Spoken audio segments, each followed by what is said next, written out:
The first item on the agenda is opening a hearing regarding vicious dog hearing to consider the potential violation of a dog ordinance and protective order.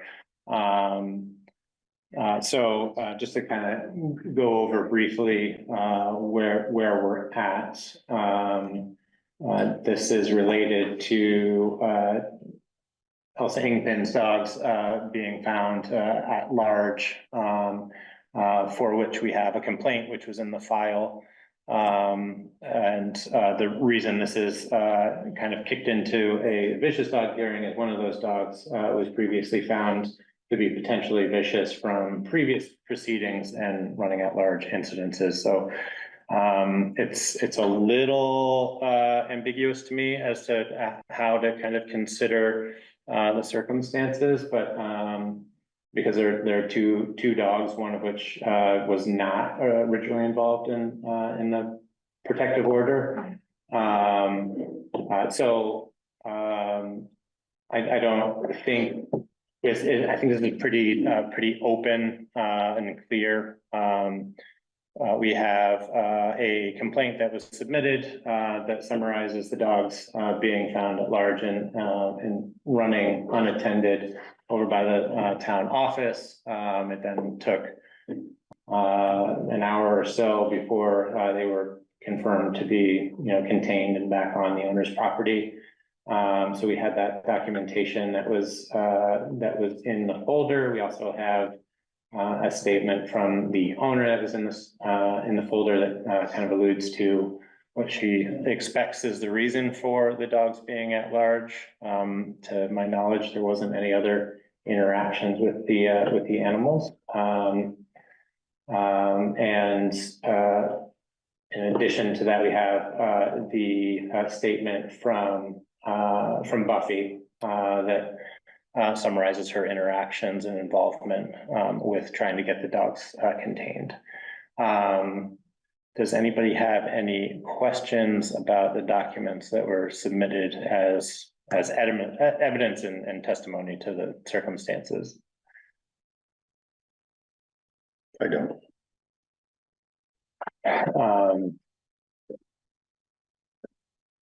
So with that, we'll kind of open it up to some. Oh, great. Hi, Buffy. We started a little bit early and are just kind of summarizing things now. I was about to just kind of turn it over to the rest of the board for discussion. Okay. I think the facts as they're presented are pretty clear. I think what needs to be worked through is some interpretation of the ordinance and some dialogue around what kind of findings we may want to coalesce around and any actions that we may want to take as a result of that. Okay. If that sounds about right to you. So I think the best way to kind of serve that up would be to kind of lay out a little bit of the history and make sure we're being clear about which animal we're referring to. So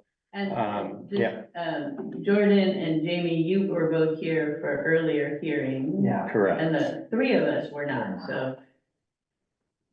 Yes. Whatever clarity you can offer would be helpful. So in brief summary, there was the initial protective order that was issued in 2023 relative to the original event. One of those dogs is deceased, and the other one, Trixie, who is still alive and across the street, was found to be potentially vicious as a result of those proceedings, and had a protective order that was largely applicable to her. In April of 2024, there was another running at large incident relative just to Trixie. There was a complaint issued at that time. At that time, there was kind of a revisiting of the terms of the protective order and the repercussions for a repeat offense seemed a bit incongruent with what was reasonable for trying to keep the animal contained. So there's a decision to modify the protective order with some amended conditions. And that modified protective order was what was in our folder there. That largely had to do with some redundancy in the fences, verifying that Trixie would receive some training. And at the time, for agreeing to those modifications, the select board also agreed to waive any financial penalties at that time. And so now that kind of brings us to present. We have another running at large situation. There's a second dog, Ringo, who was added to the mix or ownership somewhere between the last time and now. So part of the reason we have to kind of bring up the vicious dog one is because that's the vicious dog finding is because that still kind of applies to Trixie, but not to Ringo at this time. So is that clear? Does that clarify things? So let me ask, April 23rd, 2024, there was a complaint against Trixie. Trixie was observed running without restraint. And we did not issue a citation. That's correct. Okay. Mm-hmm. And so was it within a year that this next running? That second running at large, it was right on the cusp. And there was a fair amount of dialogue around whether or not issuing a citation. It was 2 days before, okay. Yeah, was prudent relative to the status of a repeat offense in the future if there were to be one. And so there's also that kind of layer of calculus that I think you're right to note. Right, and here we are almost exactly a year, again, within a few days. Okay.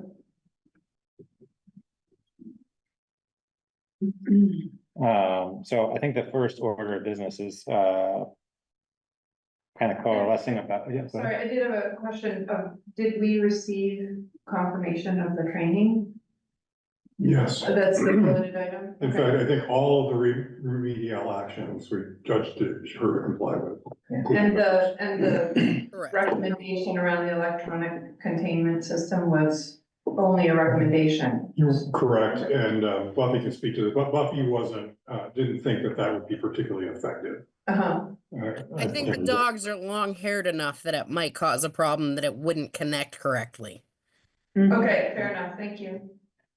And the topography of the property, I think, really made Yeah. executing something pretty, Totally. pretty Just challenging. So, clarifying. yeah. Thank you.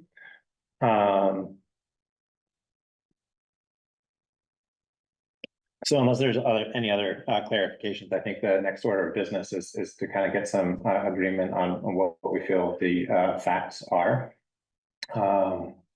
And then have some dialogue around what we think are prudent actions taken after that.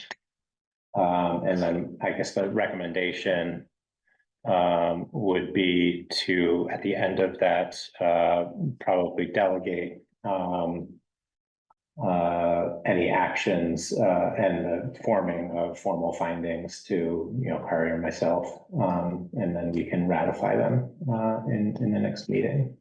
Okay. That'll take us off of the hook for getting too much of the language sorted out. Yeah, in this meeting. if I can, I think the two key questions are.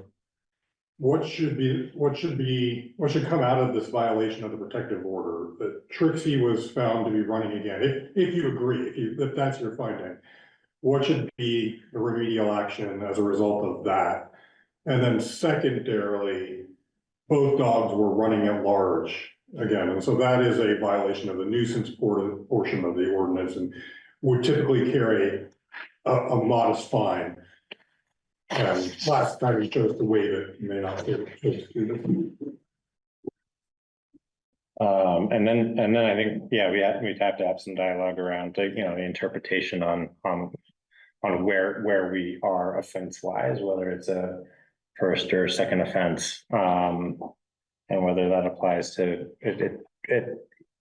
the ordinance isn't clear on whether or not a violation of the nuisance section, it seems to be more directed towards the owner as the instance of an event, as opposed to the dogs, but in other parts of the section, it's relative to the instances of a dog when it relates to licensing and that sort of thing. So I don't know if there's a right answer, but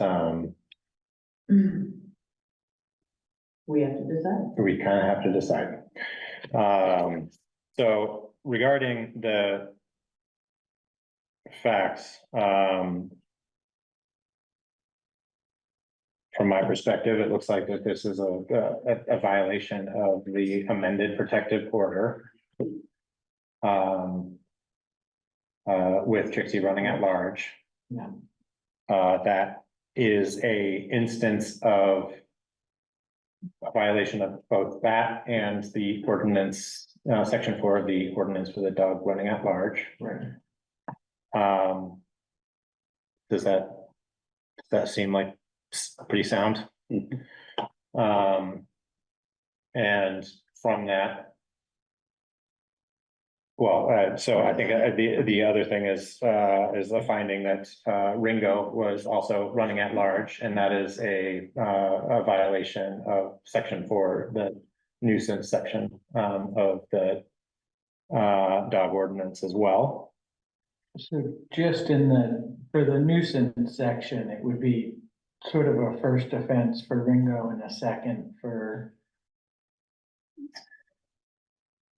So that part goes with the owner, not with the dog. Yeah. I think protective Right, order okay, is that's focused right. on the dog.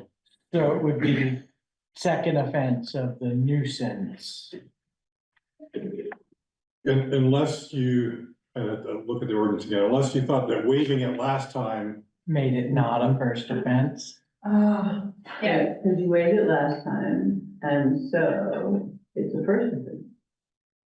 Well, but And does then- waiving, It was 12 months. we waived the penalty, we Yes. didn't waive the incident. correct,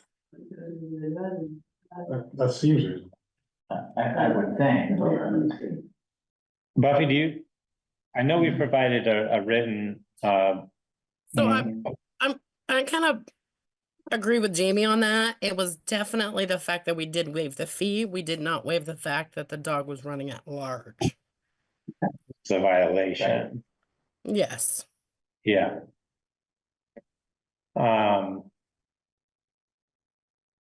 That Is is, it Ringo though, or Trixie? It is Trixie. So Ringo is fresh. But it's the owner. owner. So But it's I think the last one, if I recall correctly, was Ringo, not Trixie. We have I think there's a So you might be video. right. I think there's a video that had Ringo, because remember that's when me and Jamie first went out. Oh, and we were talking about the Yeah. difference between the brown patch on the dog and being pure white. Right, and I think that was part of the logic in waiving the fee, was it was not Trixie. It was Ringo. Yes. I think you're right. Okay, so there was an incident within 12 months ago in which the one dog was, but it doesn't matter, was running at large. So this would be the second. Yes.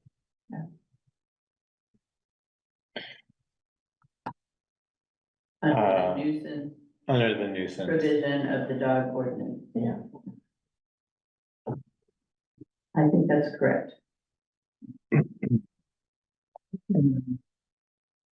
So then I think that that brings us to kind of deciding what we would like to do as far as writing a citation and levying a penalty.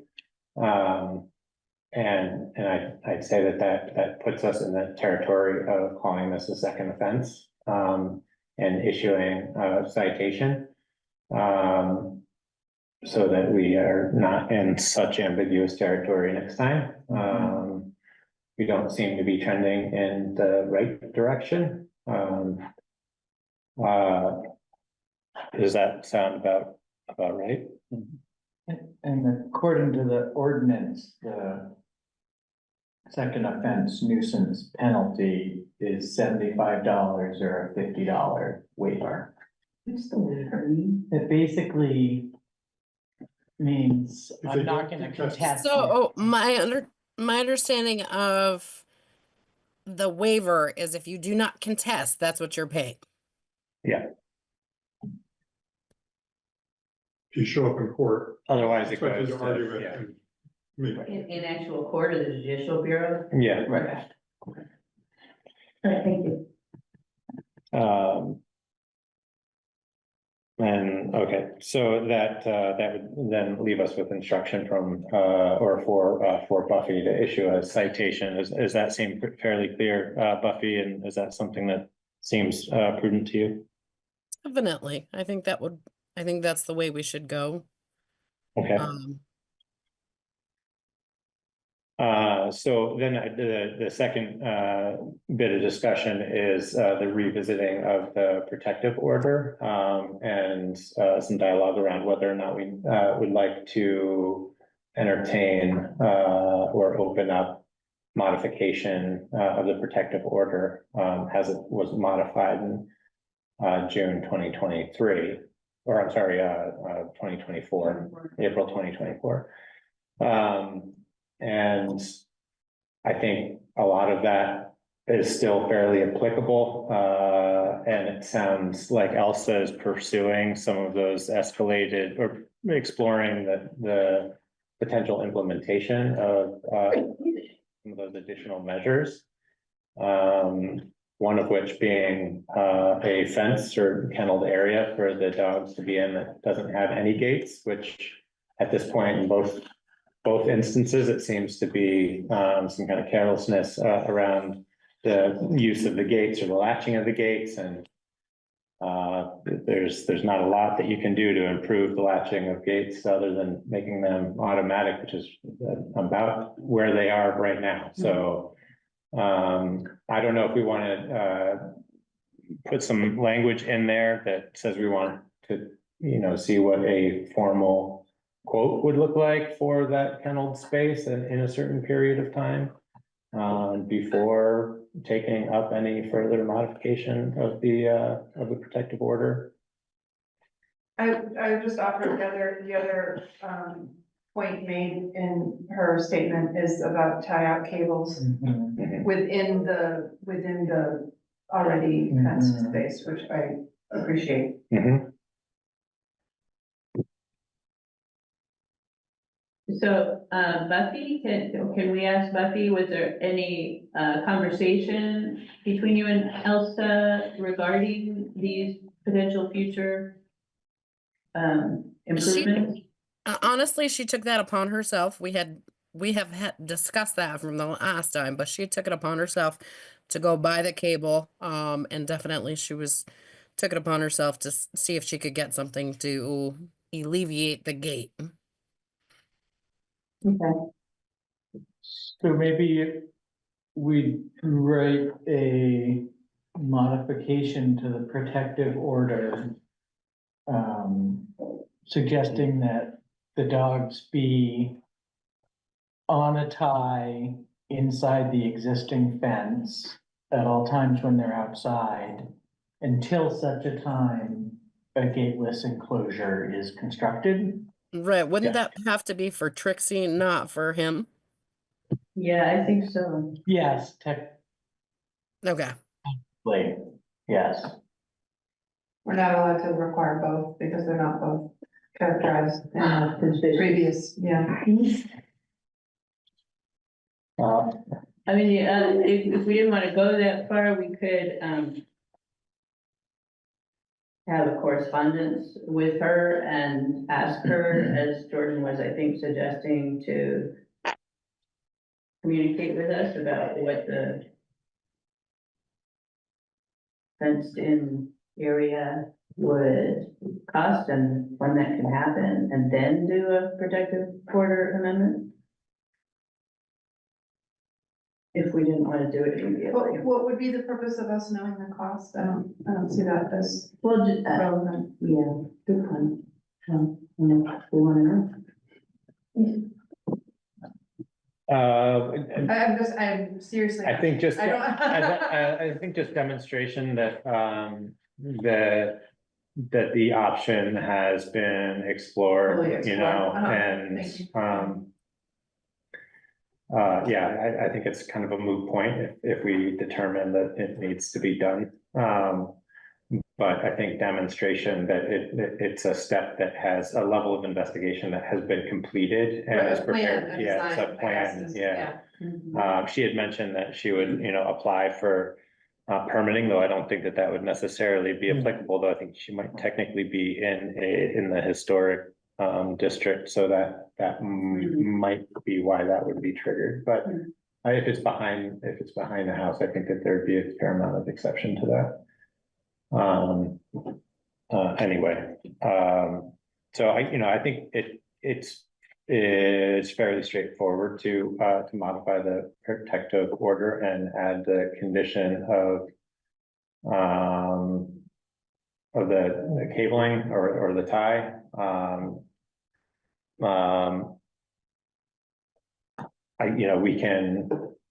We can try to ask for both being on ties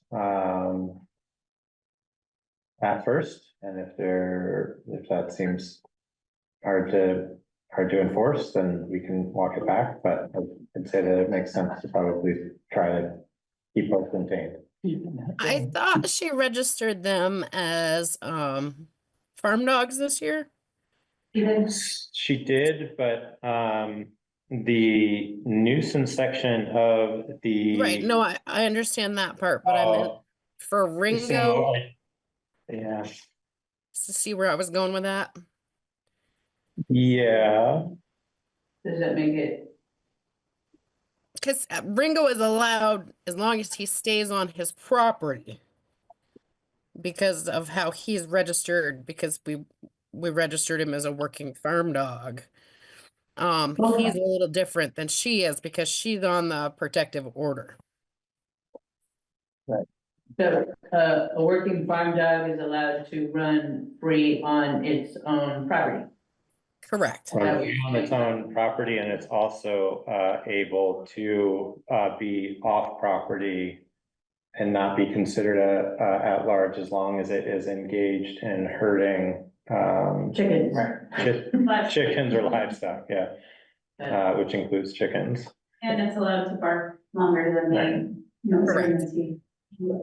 Though it does say in the ordinance, at least, that that barking also needs to be associated with the act of herding. So it can't just be kind of herding or protecting. So it needs to be kind of engaged in that activity. So if it's not in the proximity of the animals, then it doesn't really count. So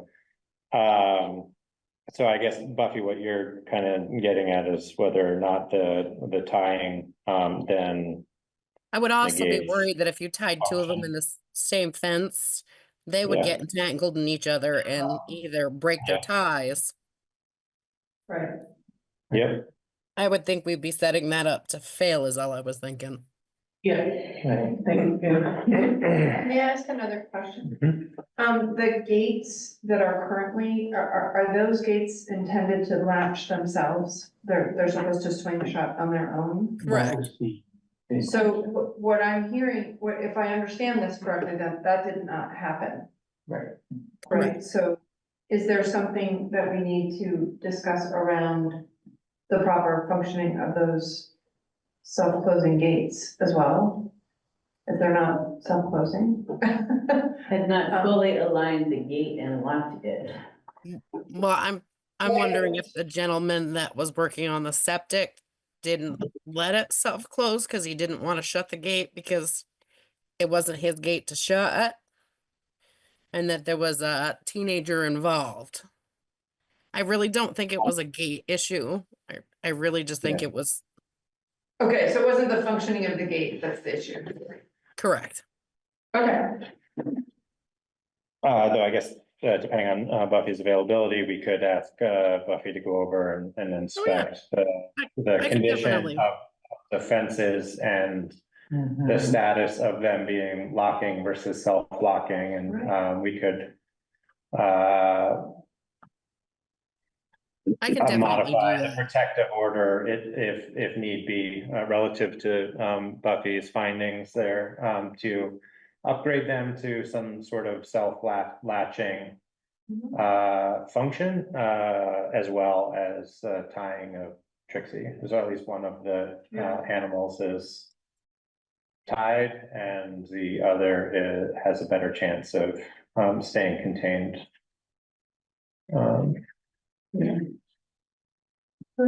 Yes, ma'am. Any question? So I understand that the working farm dog registration allows for other behavior than if it was not a farm dog. But that statute or that behavior, I would think doesn't apply if there's been a vicious dog protective order against the same farm dog. So it seems like a protective order would supersede a farm dog. I would think so, that I think, but again, that would only apply to Trixie anyway, as being potentially vicious. She wasn't originally found to be vicious. She was designated as potentially vicious, but I would agree.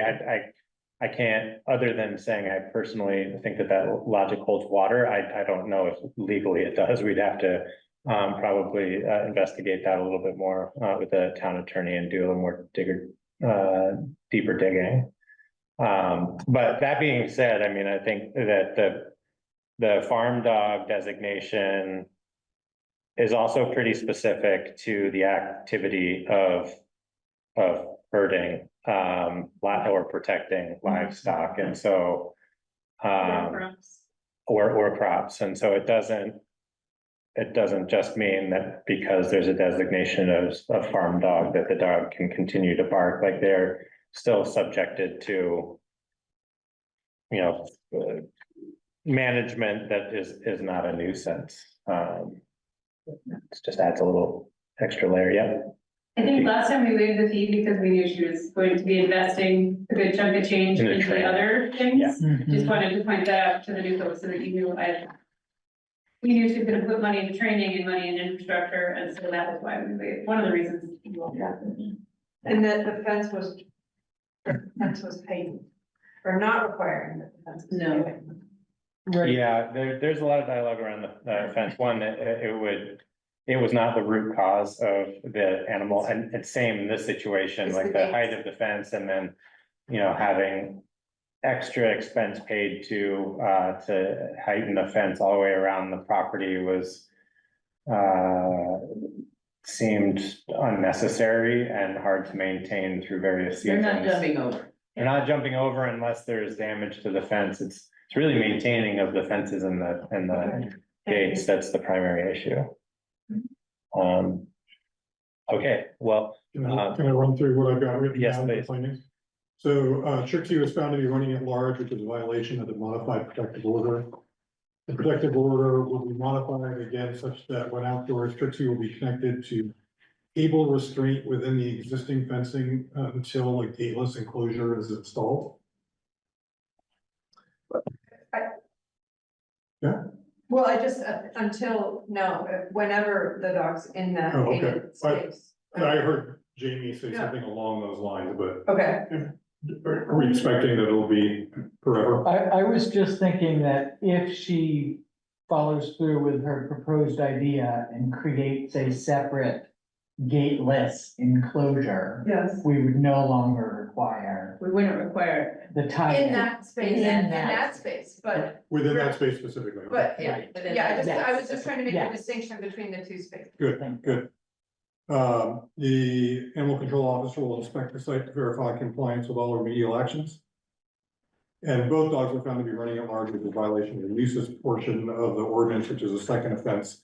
With a 12-month period, this carries a $75 penalty, $50 waiver, which the ACO will write a citation for. Yes. Sounds Yes, good. Barbara? So regarding Trixie being, tied within the fence area, just a reminder that in the very first vicious documentary, Elsa said that,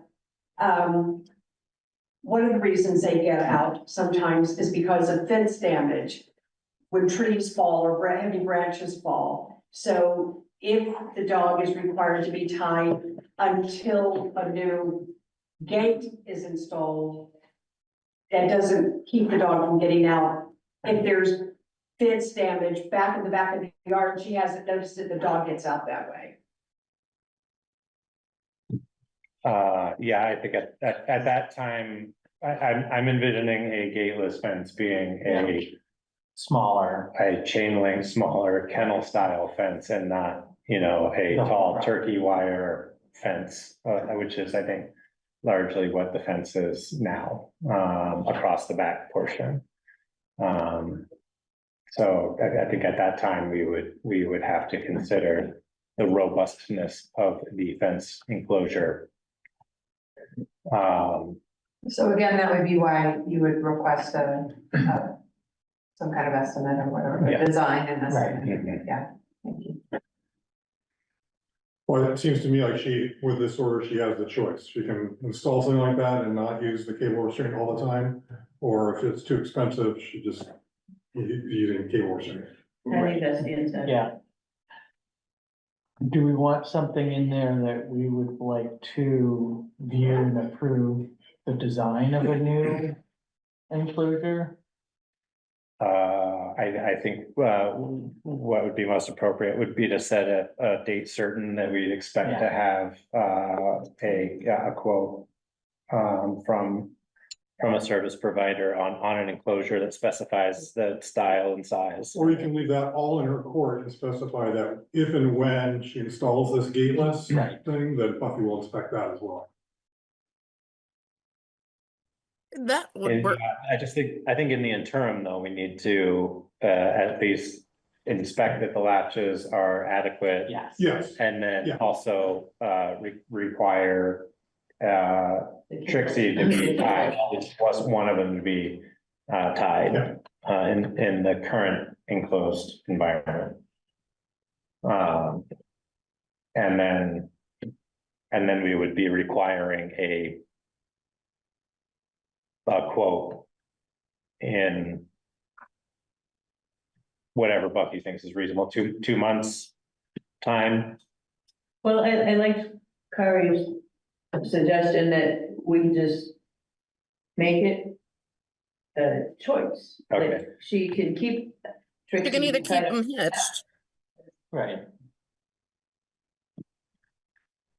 Right. I'm just trying to foresee if there's another incident and then we want to make the requirement to install a fence in a certain period of time. What if we left it as the cable and for, not that any of her herself included wants another offense, but if they were to get out at that point, we would deem that it was required for her to have that fence to keep the dog Sure. without boundment. Sure. yeah, the whole matter of what next, next time, I know. Right. Well, no, more kind of, well, my thought is, I mean, maybe she can't, She's talking about restructuring her house to make a door out into a play yard without Right. having a fence into it.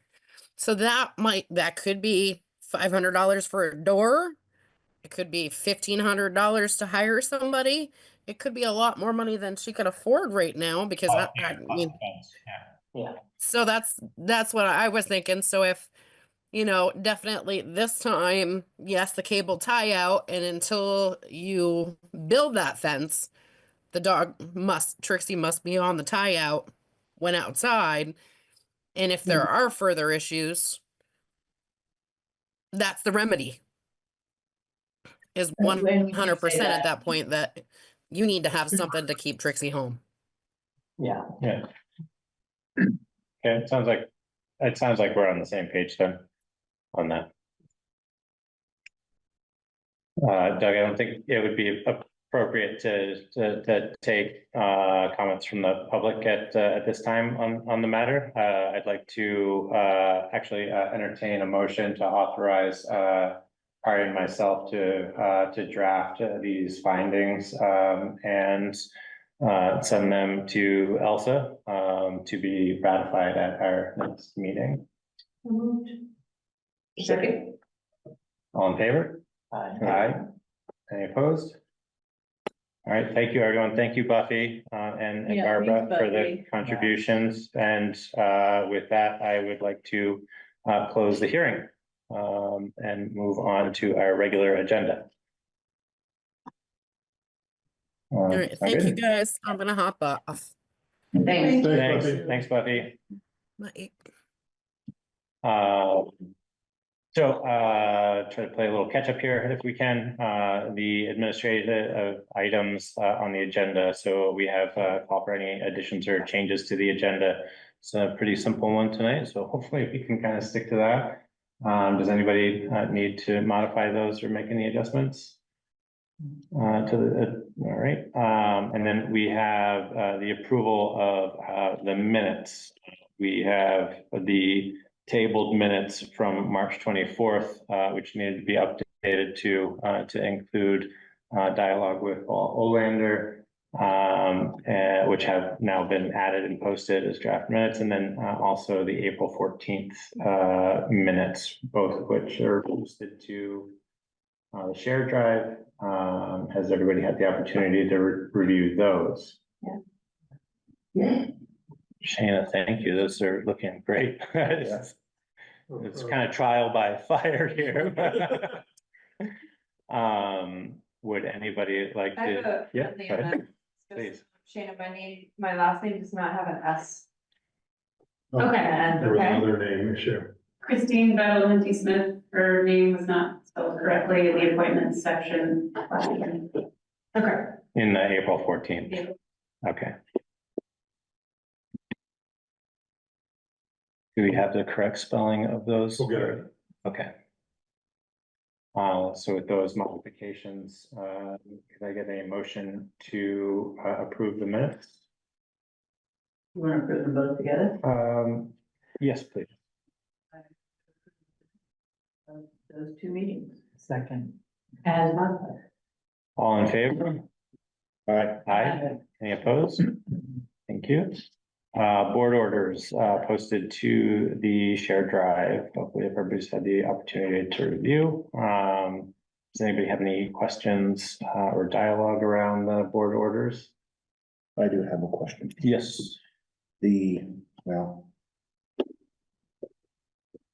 About the new truck. Fact that it's gonna be a year late. Does the warranty start on that truck when we pick it up? Or is it the clock running right now? It's a good question. Because the clock's running right now, I tell them to keep their truck and get another one. I mean, that's a big loss of money if something happens. Yeah, the challenge with backing out of this is we have a financing agreement with another party. Yeah, And I'm not sure, I mean, I asked if we can get out of that. yeah. I got a firm no, but I didn't like, With the Scrutinize financing the contract. agreement? with the Which, financing which company, can't we get out of? the financing agreement. Wow. Because we don't have. But maybe I should push harder. But the warranty is that's a good question, I don't, Maybe we'll find out. yeah, I definitely find out. Is it just for that, is it relative to that truck, or would there be an opportunity to cancel the order with the manufacturer, place a new order with the same financing? I mean, the paperwork specifies A new vehicle, but, Different vehicle. a different vehicle. I mean, it sounds like we're not gonna find one that doesn't have a year wait. Yeah. I mean, Well, I that's think the all problem, the- right? the trucks are more available apparently than the chassis. Yeah, it's the chassis that's taking such a long time. Yeah. Definitely find out. Okay. Thank you. Maybe a firm letter from our lawyer saying that we want the title or the warranty to kick in.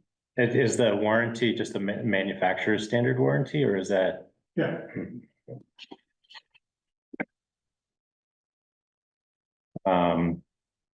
Does anybody have any modifications or changes to the board orders relative to that? Can I get an entertain to approve the board orders and sign them as So moved. posted? Second. All in favor? Aye. Any opposed? Thank you. Approving and signing of the dog warrant. hopefully everybody saw the modified So, version. yeah. It got sent out today. Has everybody had the opportunity to read that? This is the first notice or the second notice of outstanding. Oh, it's multiple Multiple notices. This is the only action taken, the first action taken by the select board. Gotcha, which we had to do last year, and did bring folks into compliance. It was pretty successful, so it's a stern warning from the select board that they are past due in registering their dogs. My apologies for the language, it's from the statute, it's what you gotta use, so. Yeah. It is what it is. So the language in this warrant is requirement. It's 20 VSA 35, whatever it is straight out of the warrant, out of the statute. Adopted in 1912. Yeah. All right, so, can I ask what the effect of it is? Does Buffy then have to go and pound all these animals? No, Okay. do you want me to answer this question? Yes, please. It just says that because you are late, we have the right to impound or destroy your animal because you haven't registered yet. In our town, we have our special dog ordinance. We can charge you an extra $100 because you haven't registered your dogs yet. Please get it done. Right, but that's the letter to the owner of the animal. Yeah. But the order, the charge to Buffy is hereof fail not. So you have to, what? You have to impound the animal? No town follows it that way. Okay. There's no. You saw the letter as well. Well, the letter is to the owner. Right. That's different from ordering Buffy to impound the animals. Which we wouldn't use it unless we all came back together. and did it. Okay, so the warrant doesn't go out until No. we decide. Right. That answers the question. And there's no deadline on when you have to do the warrant. All right, so the warrant is just to look at tonight. So you have found using this approach generates more compliance. We did this Significantly more. letter last year for the first time since I've been working at the town office, and these people have gotten multiple notifications. It did the trick. That letter did the trick. Everybody was registered within 30 days. Okay. I think we only have one person who had paid $100 last year. Barbara, do you remember? Who never did register? No, that's someone who had to pay the $100. Oh, I don't remember. It was either one or nobody. Everybody took care of it, or at least like talked with us and we made a plan that we felt comfortable with. Mhm. But it's expensive to start sending out certified letters, and so the $100, we get $100, that usually covers the fees for it. These letters would not be certified though, the reminder letters. They didn't go out certified. No, But eventually we get to certified. Yes, When we're understood. still struggling to contact. Right, okay, thank you. So if I'm understanding the action correctly, then we are approving the delinquent letter to be distributed. And then we will be aware of the warrant, but not sign it this evening. Is that? That's up to you. You can sign the warrant tonight, you can save it for 6 weeks from now.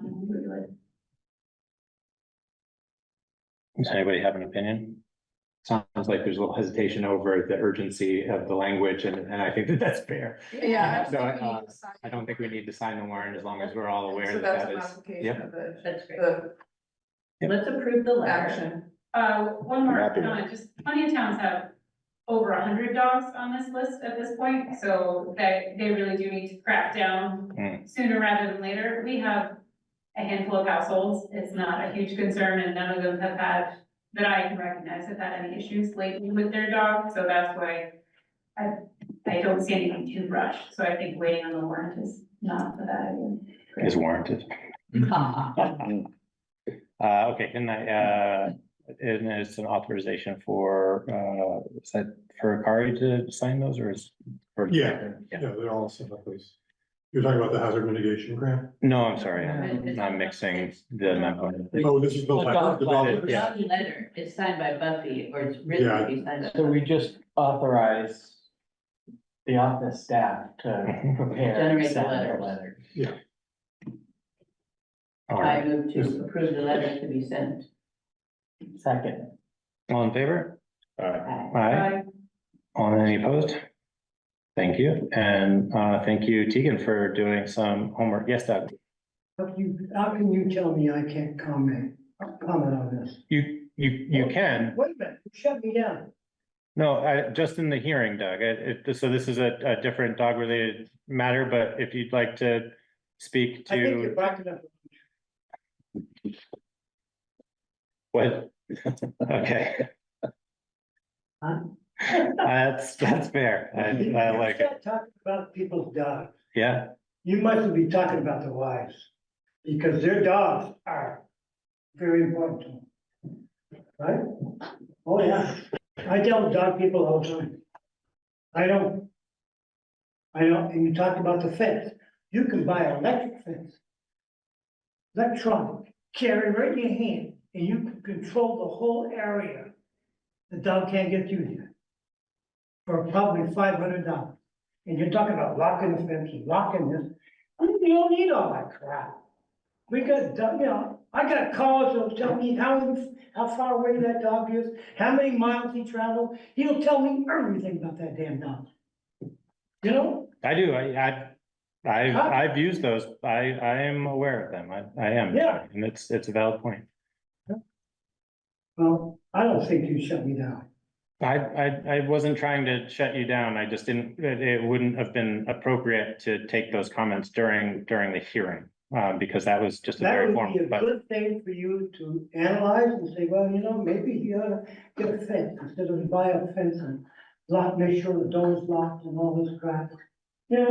Electronic, it's there, right? yeah, Huh? I appreciate the feedback and I think that will be on the, You know where that dog is. And me mowing so much land, I got dogs running all over my place. I hear you, Doug, but, and again, I'm not trying to shut you down. It's a valid point Well, we and we'll spent keep almost it. 45 minutes on this damn dog. I understand. I understand. So I'd like to move on with the authorization of Kari for the hazard mitigation grant application form, which is the federal form that was circulated by Kari. And is the hazard mitigation grant that we've been talking, this one's for the Kent. No, this is Or for the Bliss Moscow Pond. Woods Bridge replacement and the removal of the dam. So this is a big one, and Yeah. it would be 100% funded if we were to be awarded. And we think FEMA hasn't canceled this whole thing? So far, and one of the interesting things about this process is we've partnered with the Friends of the Friends of the Whiskey. Yeah. They've actually done a lot of the work on this. Yeah. Yeah, And we, have been meeting regularly with the state, people from the hazard mitigation, or, you know, hazard folks from the state, and they've been sort of nursing this along, like they have, helped us with, you know, this application. They think we're in good shape.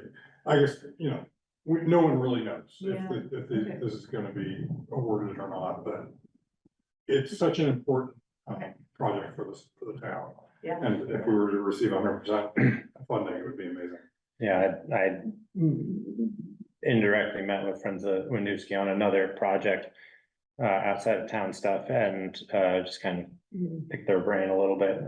And it's gonna be competitive. There are a lot of other projects, but it certainly seems like this is a great opportunity to kind of roll the Moscow Woods Bridge project into this bigger project that could potentially make it 100% funded, if it does get funded.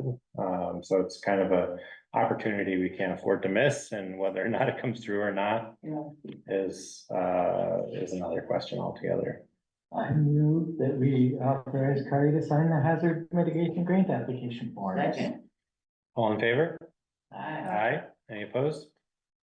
All right, thank you. Sorry. Thank you, Kari. So we've got allocation for public comment for anything that is currently not on the agenda. Is there any public comment? Yeah, I got a few. Sure. Are they comments on issues that aren't on the agenda? Okay, So I'm back to the spring down there. okay. And have you found anybody yet that knows anything about the spring? Nobody has mentioned the spring to me, other than You you. Have you asked anybody? I have not asked anybody. Okay. And Kurt, have you asked anybody? I spoke with the owner, the landowner. And what did he tell you? He said that, people are welcome to use the spring. We've talked about this before. Okay, we're gonna talk about it again. Okay. I got pictures of that spring working. Anybody wanna see them? Water coming out with full pipe. Been there for 150 years probably or more. Okay, it has. I know why there's 5 springs. Woodbury, go, this spring here. Danville, there's a spring. Bath, New Hampshire, there's a spring right side of the road on 302. The people I see people get water there. There's those kind of springs like, you know, I mean, and you may not think it's very important, but I do. Because if you run out of power, you're gonna have no water. Your teaching wells not gonna work. You can come down to this spring right down here and get water. Get water, if we just put them in. So Doug, here's what I'd like to say. You don't wanna hear that, do you? No, it's What? my responsibility and the responsibility of the board to address concerns of the community. Right now, you're the only one who's representing concerns about this particular thing. So certainly a petition. Everybody I talk to in this town does not like everybody in this town from Maple Corner. Listen, Doug, I don't. Don't shut me down just because you're on the board. We know about this. We know about how you got here. We know about how you got on this board. Everybody on this board is from Maple Corner. We don't need everybody from Maple Corner. Well, 3 people are from Maple Corner. Well, wait a minute, she's got a house on the pond, so you might as well say she's from Maple Corner. I don't, so Doug, I'm not trying to Yes, you are. say that this isn't something that the board won't take up. I'm just saying that it is our responsibility to take care and conduct business relative to the agendas that we have, and doing that in open meeting. And so if this is an issue that you feel strongly about, and I said this the last time, that I would encourage you to work with the property owner, if the property owner could get. If he don't own it, and if you don't know, you and you got two people that work for you and you that know all about that spring. But we cannot, You know all about Charge. that spring. Doug, we're good, are Rob there, knows all Doug, about that spring. Doug, are there other issues that you want to speak to, other than this? Yeah, grading my road, took a foot off my lawn between the road and the trees. A foot, okay? Last week, My property, well, you know how that goes. And who the hell graded Jack Hill? Who did that? Do you know? I don't know. Wait a minute, are you the town manager and you don't know? The road crew is, Wait a minute, you should know. is who did that there, road. is there a specific concern about? Oh, yeah, don't look at it, don't look at it. Okay. That is the nastiest job I've ever seen. It's wider, the road was dirt up, go look at it. Okay, my road. Tomorrow, we are meeting the town grass, right, at 1 o'clock. I'll be there. I will too, you better bet your dollar I'll be there, buddy. Doug, there are other members of the community, it looks like they want to speak to something. Sage, do you have a separate Yeah, issue two or? things, actually, good or bad news relating to what Doug is saying. Mhm. Where is the spring? Is it the one on Pekin Brook Road that they made a different thing and now we've got tires dumped there again? One more time. Huh? Okay, and the other thing is I do have to say Jack Hill Road was assaulted. And there's a lot taken out and the sod is like this high. Thank you. And it's got really close to fencing, agricultural fencing, and every year it happens, and I try to be chill. But there's Okay. no reason to widen that up like that. When the sod actually holds to the earth and doesn't erode, when you keep that sod there, don't cut it, right? When you cut into that, then it's just all gonna silt down. So I have to agree, it was harsh. That's not why I came to the meeting, but it was really harsh. I did wanna cry a little bit. Well, I've been up that road and a lot of people are really, really pissed about that road. Really, that road. Really mad. You're gonna hear a lot about it. Okay. Okay, now, who cut those trees down on Bliss Pond Road? Who cut those big pines? You know who did The that? road crew did. They were asked by, Who? not the landowner, the gentleman that lived next door, because he was concerned about his children waiting at the bus stop there. So we did talk to the Blatchleys. They Okay, gave permission to remove them. good, thank you. Okay. What about my road? You're gonna widening that road out there? You killed 2 trees, but we cut them down, we got 1 more. I don't like that. You know, we tried to do a hell of a job on this lawn. We Well, do. I'll come, And Those are- you those are- guys, huh? You wanna come come take a look at it. tomorrow, Maybe, huh? maybe tomorrow, Yeah, we'll go out, Tucker Road too. maybe. Show you that. And somebody made that corner super wide. Doug, we're running short on time. Dog, That was on the agenda. It's a 15-minute time period for things that are not on the agenda so that we can have. I understand, Doug. I hear you.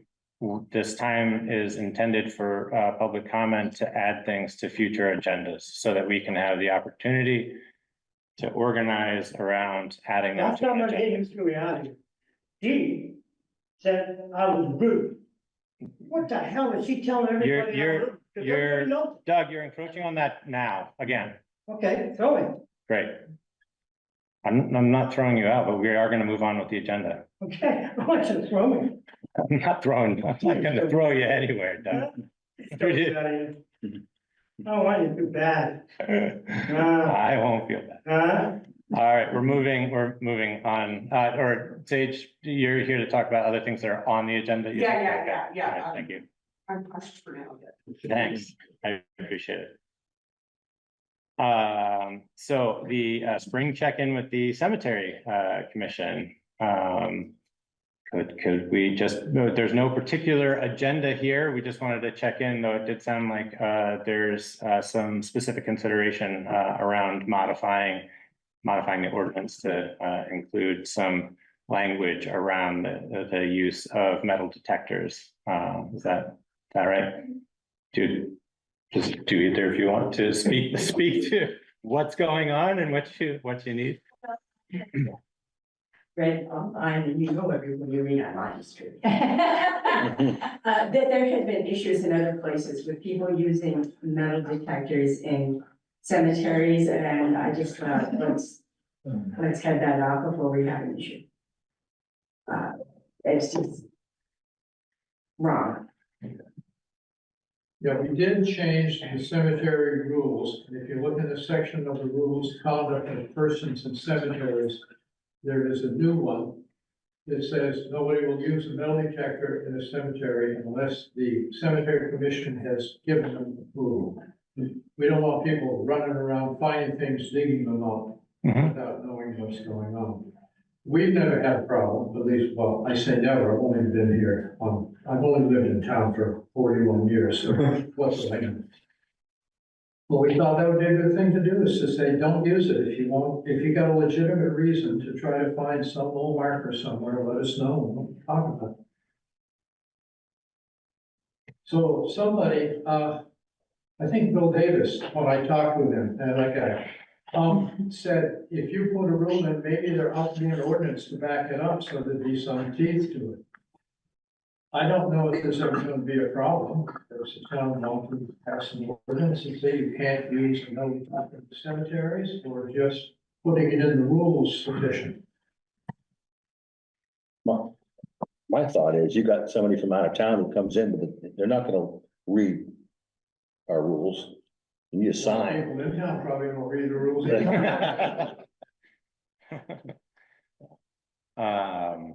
That was Bill's suggestion, and I thought, okay, let's bring it up. Does the board think this is something that should be a town ordinance or not? I'm trying to think if there are any existing ordinances That would cover that would this. cover it, or would be an appropriate place to put a line in. But I can't think of one. I can't either. No. No, I was just going through the website too, Yeah. so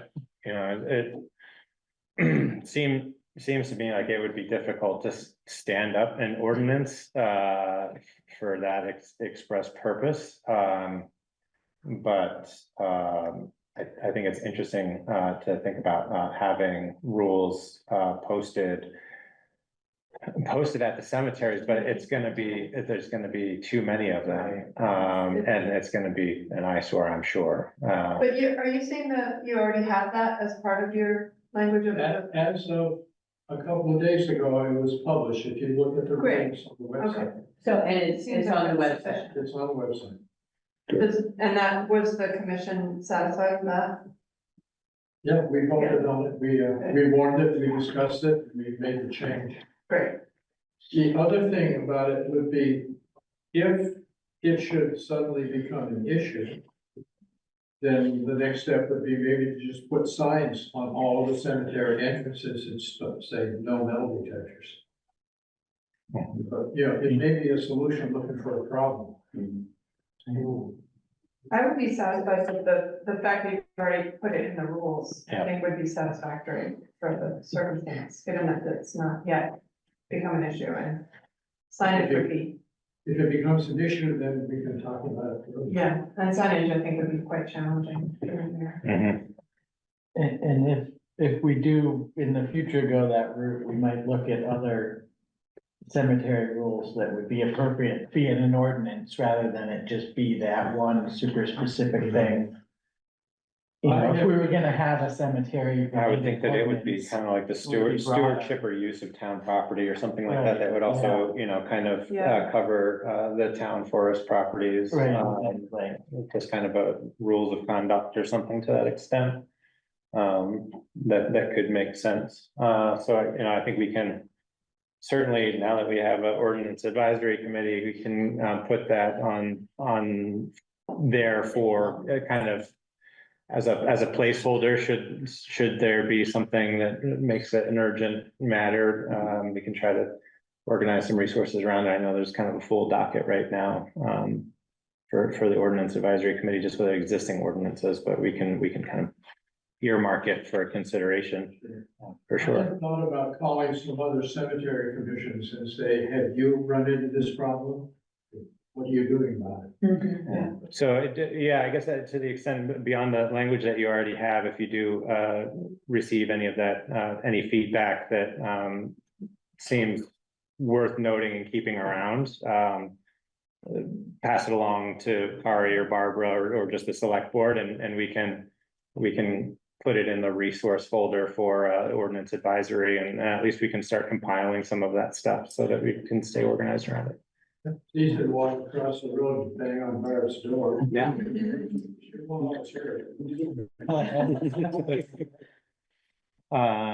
Great. Well, are there any other issues or things on the docket for the year worth getting into now? I think we're pretty well set. I think financially, we're in reasonably good shape. We may be running a small deficit this year, but it isn't serious. I did talk to our sexton, Carrie, about cutting down that spruce tree. Oh, okay, It's $150 to cut it down and get it out of there, so I'm just gonna tell him to do it. okay, that makes sense. So he didn't come to our last meeting, so I wrote to him and I said, in lieu of that, the best we can do is $149.95. No, but we should be in pretty good shape, so. Well, thank you very much. And Are you thanks. doing any Yeah. painting, fence painting this year?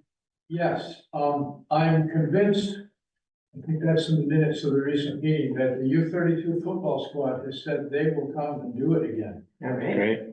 So we're gonna prime the OS church fence, which is a much more complicated fence than the Robinson Cemetery, and let it sit for a while and then put finish coat on it. But that won't happen until at least July, because it's all in next year's budget. Okay. Fiscal year's budget. Great. Thank you.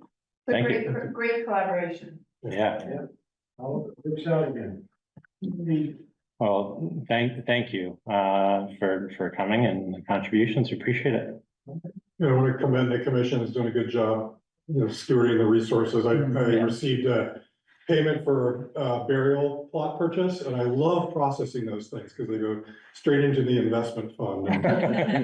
Which hasn't been doing that well lately, but you know, that's just seed money to grow for the Yeah. future. Long view, Yeah. the long view, right? I think if part of my job as the chair, percentage that should go in the money. Didn't see that.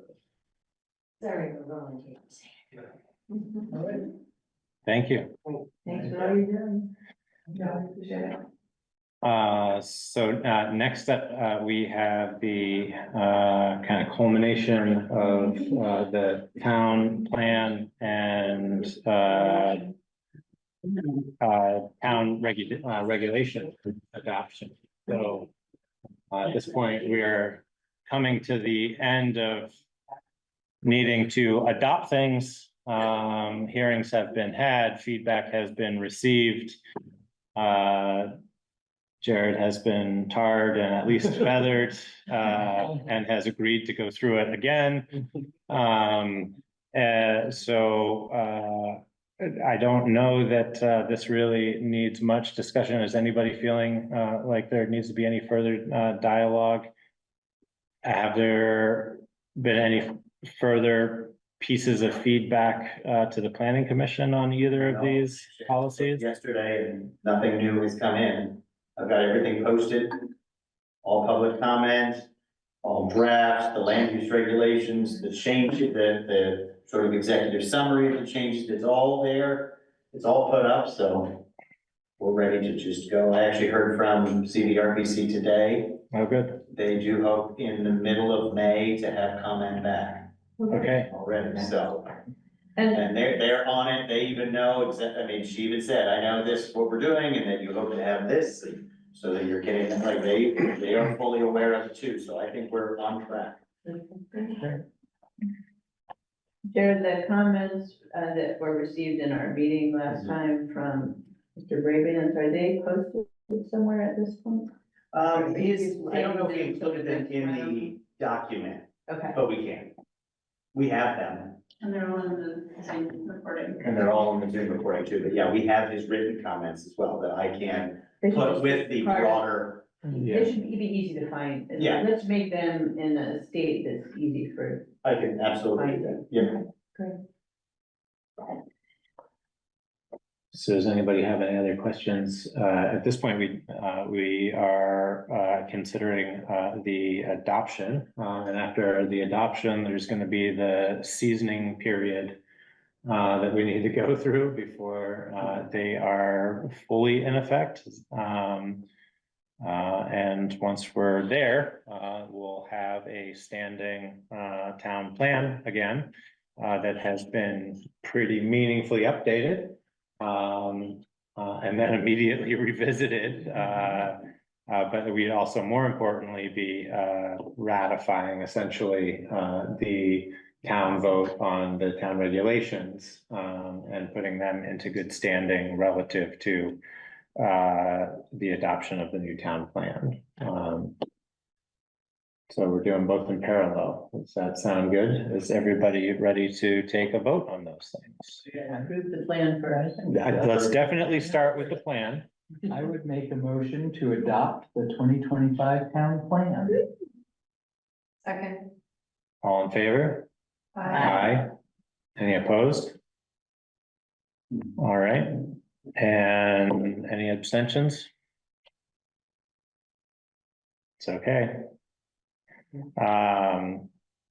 Possible action, we have the land use regulations as previously adopted by the town vote and not modified. Were there any changes to that? There were not. I get a motion to approve the zoning regulations. So moved. Second. All in favor? Aye. Any opposed? Abstentions. Very good. Next steps, Jared. Yeah, congratulations, Jared. So, The term. yeah, we made it to the first term, right? So yeah, we've got our meeting we have next week. And our plan is to come out of that with a structure for how we're going to go through public comment, the Conservation Commission, natural environment section, and then eventually CVRPC's comments. So we're gonna try to do that in a structured way. We know that CVRPC's comments, we're not just going to approve them wholesale, but they're most likely going to be things that are statutory, like it's gonna be, you have to have X. So that will be a much quicker process. But we're gonna try to come up with a plan for how to go through public comments, including John's. How to go through all of those, and then how we wanna go about natural environment, the Conservation Commissions, and then the CVRPC comments. And we're pretty confident of going through. I mean, we've already kind of started our plan with going through different sections over different meetings and looking at the public comments and just making the changes then as we go. We'll do it like we did this one. We'll then have what is this current version and then a new one where we make the changes and then be able to track as we go to see what we've made. But most of the comments are pretty clear. They're not gonna be really difficult for us to talk about. We did notice there is a lot of numbers to be done with the energy section. That was a place where all the numbers that came from CVRPC were not clean. It's like two people have wood chip, like we know it's more than that, like, we know it's not correct. So we are gonna do a survey and put out a survey out there and see if we can get better numbers for that. But that's one of the few less specific things we have other than just public comment and the Conservation Commission work. That's really gonna be the big, because it's a really big section, it's really detailed, it's really specific. And that's gonna take us some just really good time with us and Larry and Conservation Commission to go through and make sure we've got it exactly the way we want it. It's just a really big, important section, and we gotta do that one right, so that's gonna take up a bulk of our time. But our next step is meeting next week to come up with I'll do it like we've done before with a calendar, this meeting, we'll talk about the this and this and this, and just Great. plug through on each thing as we go. So I'm wondering if, so I think for, May, we have an early meeting, right? So May there's- 12th is the one May meeting and the June. And then 2nd. there's June 2nd, and since you're anticipating, feedback from CVRPC, and, I'm wondering if it makes sense just to kind of earmark another check-in, just to kind of review the calendar, at that meeting, we'll put it on the agenda. Yeah, the June 2nd That's meeting. perfect, yeah, that'd be a perfect time to do that, yeah. That'll give us a chance to kind of take a look at the calendar, get an idea, what you guys are looking at We will for. definitely have that all by then, we will have our plan as Perfect. to what we're doing going forward, so. Okay. Great. Perfect. Sounds good. Any other questions for Jared?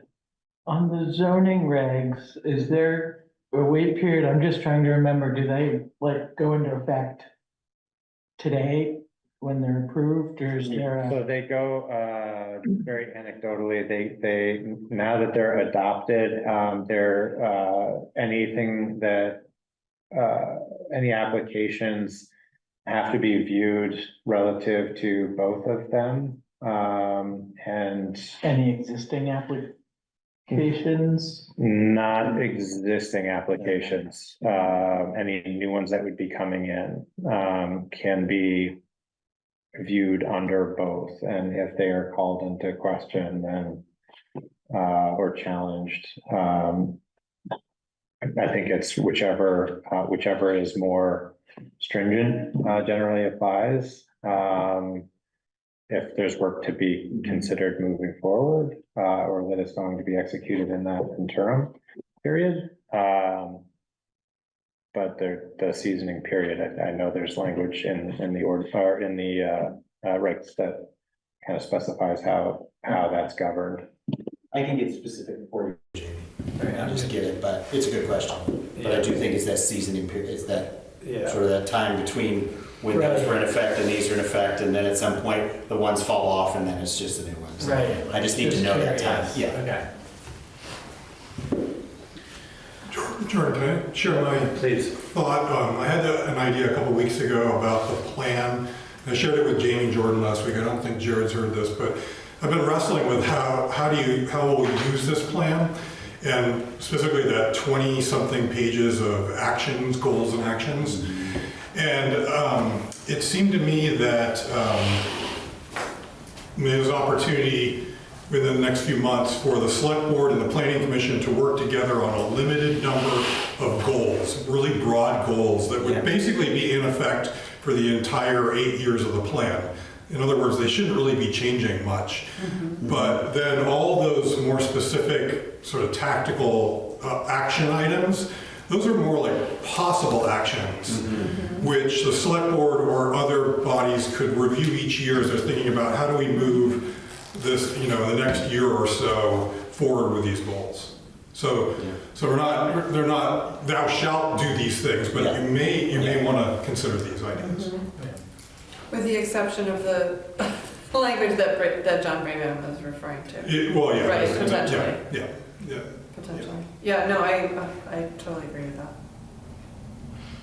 Yeah, that sounds good, because I think- action steps get you to those goals, and the goals aren't what changing, but how you get there might, depending on They certainly will. all kinds of things, right? And we want to continue to have opportunity to engage the public, engage townspeople in the conversation with the priorities for the year. And that's what I am hoping to get to.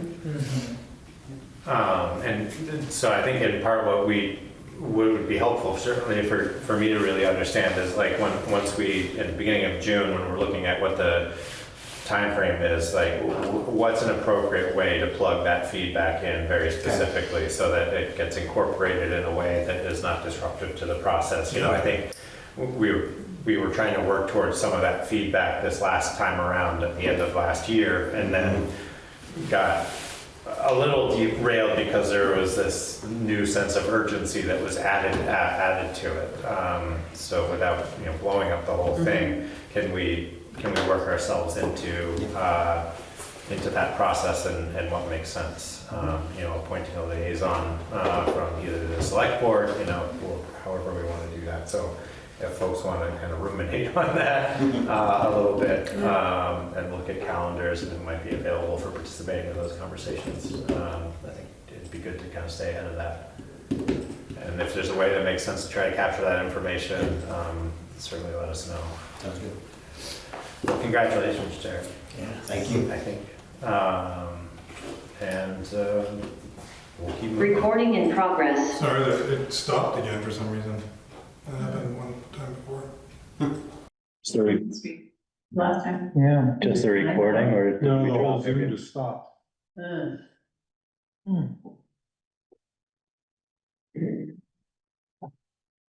Still have participants, probably just waiting. Interesting. We lost you for about 5 minutes there. Well, Sorry, Chris, that happened last time too, and we're not quite sure why it's automatically doing that, but good to know it was only 5 minutes and Orca's still, right? You guys See probably if it was on me last time. dubbed that in, yeah. So what did we Um, miss? That's a good, what did you catch?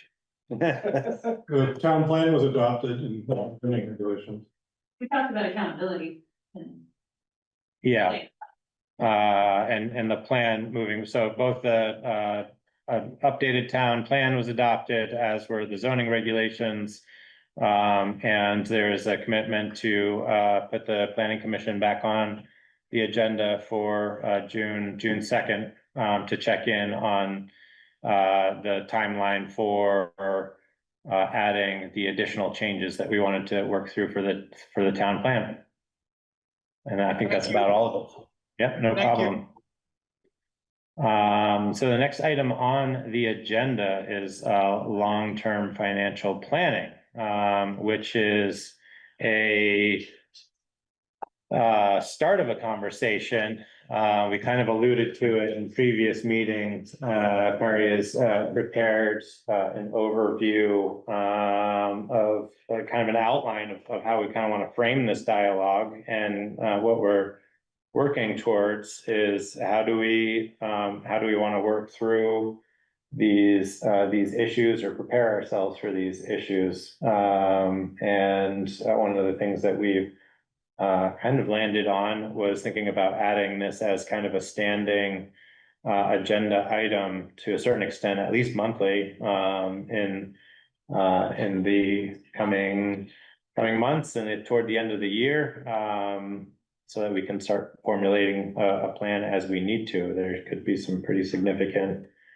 impacts to the town budget and resources.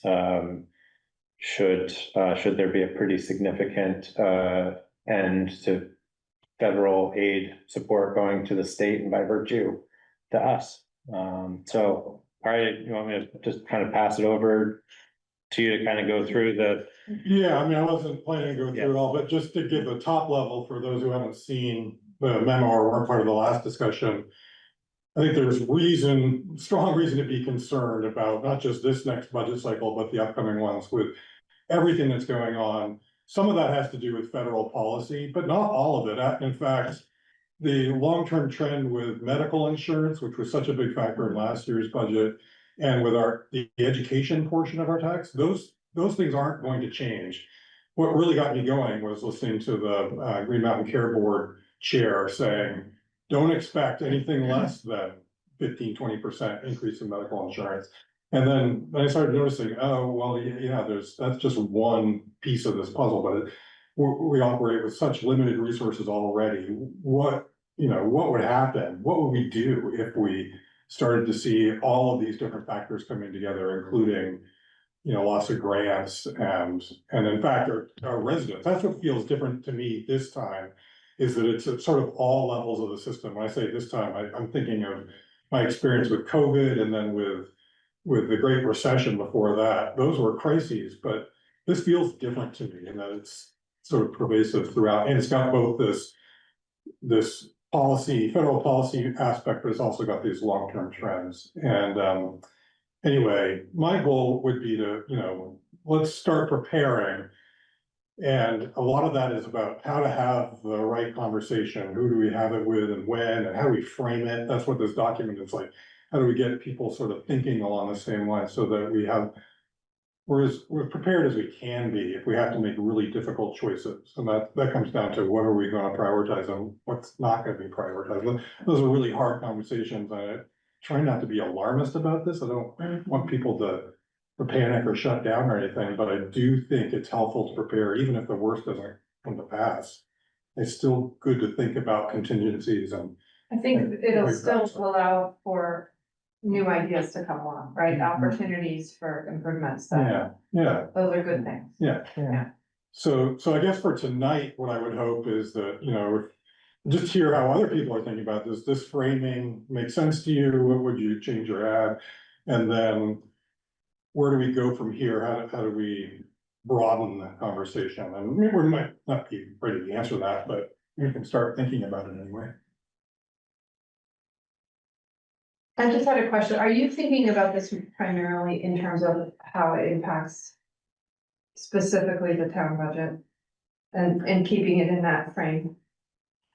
Yes, I mean, I think the state is in big trouble in some ways. Well, and Residents are certainly not. I think that, our community is also experiencing things well Yeah. outside of the town budget, right? Yes. That Individuals, will residents. impact our town greatly over time. So I'm just thinking about how much to take on. Right. And In our a conversation. job is to worry about the town budget Exactly. and services Focus. being delivered. Staying focused. So it's not like the other things don't matter. Right, It's just, this is the frame, right? Yes, And yes. Many things bear on that, Right. but how do you frame up the conversation? And I think at a very least, it would be beneficial to.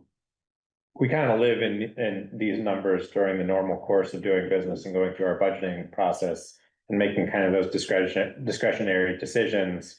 And we try to do that in a way that is, transparent and includes folks in that conversation, but the amount of community feedback is often fairly limited. And I think if some of these things come to full fruition, there are going to be some pretty significant shifts and kind of policy and decision-making calculus that I think would be beneficial for getting the community involved in and ahead of. So, if it's a public forum that needs to be scheduled, sometime in the next couple of months, to start working through a more consolidated list of these things, what are the things that we are going to prioritize should we be faced with some pretty significant shifts. I think a good example of that would be, changing maybe how we structure our capital plans for the road department or the highway department. Right now we have a very specific model of keeping newer vehicles and rotating them out on a certain timeline, which is already hard to stick to because the delivery of those trucks takes so long.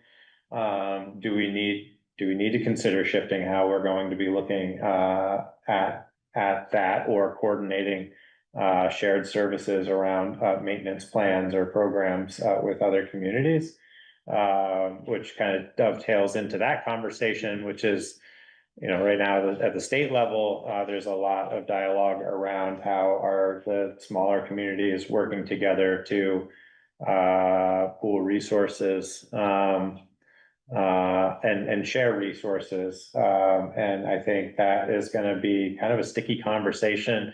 I think theoretically it makes a lot of sense, but in practice, there's a certain loss of autonomy that comes with that. And how do we get ahead of that dialogue? So one thing that I did want to mention on this, because I think sharing costs and expenses and equipment and all that expertise and everything else is one of the ways forward, is that There is a second, meeting of the Winooski River Watershed, folks. Did you all receive the email about that as well as me? Okay. Yeah. Cause I went to that first one. And we might want a couple of people to go to the second one.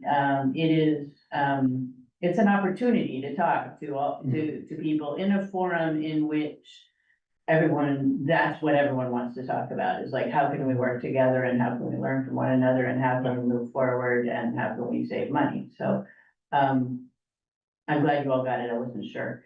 And, I think that anyone who wants to go just has to sign up ahead of time. Well, I wonder if I'm sorry. I believe it came to the select board email. Yeah. Okay. I wonder if there's, I don't think that there's anybody tasked with this at the state level or maybe even within CVRPC at like a broader level. I think they're more initiative specific. But I'm wondering if there's a way to get our hooks into somebody who's more regularly thinking about these things, and have them on the agenda once every other month. Usually we just have CVRPC come in, when there's a particular initiative or something that we need to be participating in.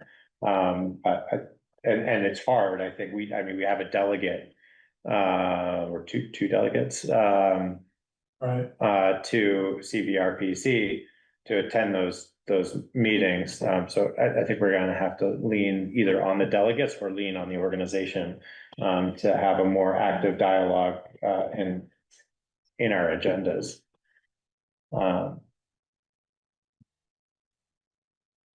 Yeah. I like that. Do we have we don't know yet if CVRPC is active, is thinking about this? Like, I don't. I think that's the question, right? That we can Certainly. find out from them to what extent they're already contemplating, something just like this, of Yeah. where is their opportunity for Right, coordination and so forth. Everybody does planning in RPC, but there's a person that helps specifically with town plans. That'd be my first thought of who to contact about this. Yeah.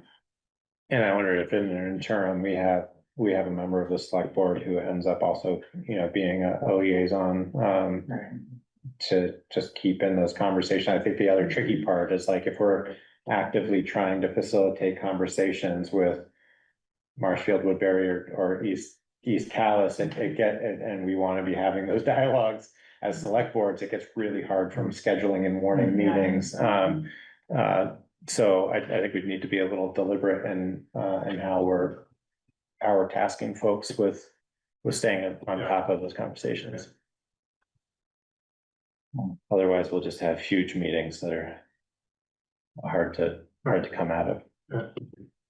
I guess there's a reason we haven't done more collaboration partnering, because it's so challenging. It's really inefficient, I think that gets really challenging for me to think about. Okay, well, now you're counting on each of the individual municipalities to start engaging in these conversations, and they're still not benefiting from the other conversations that may be being had a little further afield. There needs to be a conduit for that conversation, and an opportunity for learnings to come more efficiently down to the municipality level. What subjects just to probably not bother having, and which ones make a lot of sense to try to have. Especially with the rural communities being so far away from each other, I think often these types of opportunities get brought as like, oh, well, you could share on like wastewater infrastructure. It's just, we don't have wastewater infrastructure, and we're certainly not gonna stand one up like as our first, step to collaborating with one of the other communities. We could step on the third rail like school consolidation too. Well, exactly. It's helpful to come into that with some greater context that is beyond our own. Where we might have some wins, so that we start building that participation equity a little bit as a community. And actually start seeing some results. Anyway. Yeah. I'm in contact with most of the clerks around Calais, like bordering. I know Worcester has expressed the most interest in how can we share resources. They already work with Buffy. If we wanted to switch to a full-time assessor, they would be willing to share an assessor with us, moving from the Lister model. There have been a number of occasions when they have said, if you guys want to pursue this, let's talk about it. So that's one town that has specifically said, hey, if you start moving forward, we want to be a part of it. The Worcester Town Clerk also often comes to emergency management, Calais emergency management events. Wow. Thank you, Tegan. I very anecdotally feel, I just have kind of the sense that those conversations relative to,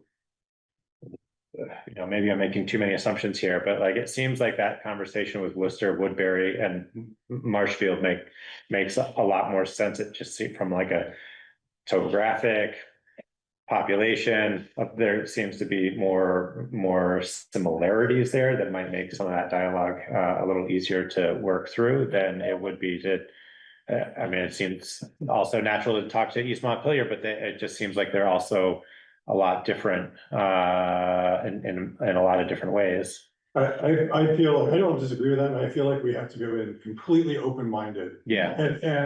And see what comes. We may get a hard no initially, or we might, it's great to hear Worcester. That'd be a great place to start, because start generating a list of what's possible. Exactly. And then shop that list around with others too, and maybe something comes. It's sort of high risk, high reward, maybe, I don't know, but I don't know how towns are thinking about it yet, but they will be, they will be. Right, I think this sort of line of thought, a lot of people are probably starting to have these conversations. Mark Mahaly did a meet and greet at the store the other day, and we had a lot of conversation about sort of how the legislature is having these conversations. And one thing that struck me is they have a process, I don't think it's called an executive committee, but they have a process for addressing significant budget issues while they're not in session, right? Normally they do. And one of the things they've done is bolstered and changed and improved and strengthened that process in preparation for potentially having big. It has to do with federal funding, right? And then a certain percentage decrease, the joint fiscal office just has to be notified. Right. And then the higher thresholds, then a committee comes together, a executive. Right, committee, yeah, but it's like doing that, they're doing that preparation work, anticipating, potentially having these big conversations. 26% of their revenue comes from. Right. And they're in the same situation we are, in which we don't know which of these things on your list is gonna happen in what order. But yeah, I think a lot of people will be interested in these conversations. Well, we're at the time for our next agenda item. I'm wanting to kind of keep things on track and move on. Tegan, I wonder, and Kari, if we could kind of start working on pulling on the Worcester thread and lining up whatever they want, a meeting. We can try to, I'm happy to try to find some time, and Kari and I can try to meet, unless there's other folks who are feeling super motivated to do that. Why don't we make that one concrete thing to work on, the initial conversation with Worcester. Jordan and I, Tegan, do you feel like you should be part of that? I don't have to, you guys. Yeah, whoever the comparable side on the Worcester, they're either their select board, or I don't know if their town clerk is more active in trying to facilitate those, or Starting to find out who would be interested in. Yes. then we can get a better, best communicate with that person. Great. Okay. We'll work on that. Great. Well, thanks for pulling that together, Kari. I'll think about. When, remind me when you normally start working on the budget?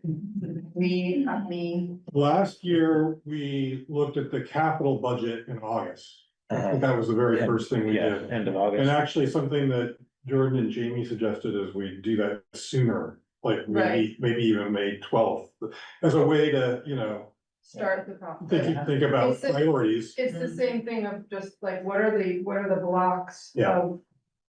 of work that we could sort of open up the book and see like, okay, these are all the places where we might have a variable that is either known, like healthcare, we know the expenses are gonna go way up, or we don't know because there's federal impact, federal Yeah. dollar impact on Right, these things, or right. something like that, so that we're kind of not. So if it makes sense, we could include a capital budget discussion in the May 12th meeting. Or at least June 2nd, if it's. I think that's a good way to start the conversation. I'm now kind of wondering if there's a way that we should like look at the budget and look at what has like the biggest chunks and also look at our kind of adjoining communities and see where there might be like overlapping significant costs. I mean, it's gonna be costs associated with maintaining roads, and it's gonna be healthcare and benefit costs for staff. I think are gonna be the two huge Okay. buckets, you know, and so second to that, knowing how the budgeting process has gone, everything else seems incremental by comparison. So that I think that will help frame the kind of conversation as we start to reach out to other communities and say like, these are our big expense areas.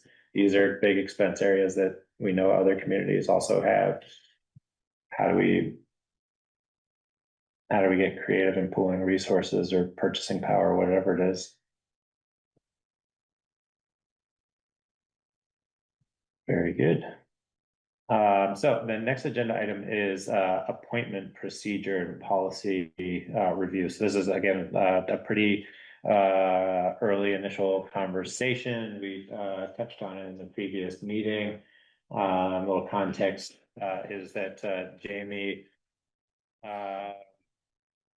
had dug up a copy of Berry City's policy that governs or guides their appointment process. And as I kind of was going through reviewing that, there were some helpful things in there that kind of align with the work that we've been doing to try to standardize our appointment process and make it more transparent, align it with staff and select board workflow so that certain appointments can be made deliberatively and with good consideration, as well as setting expectations around, you know, just in general about like what the appointment process is going to look like.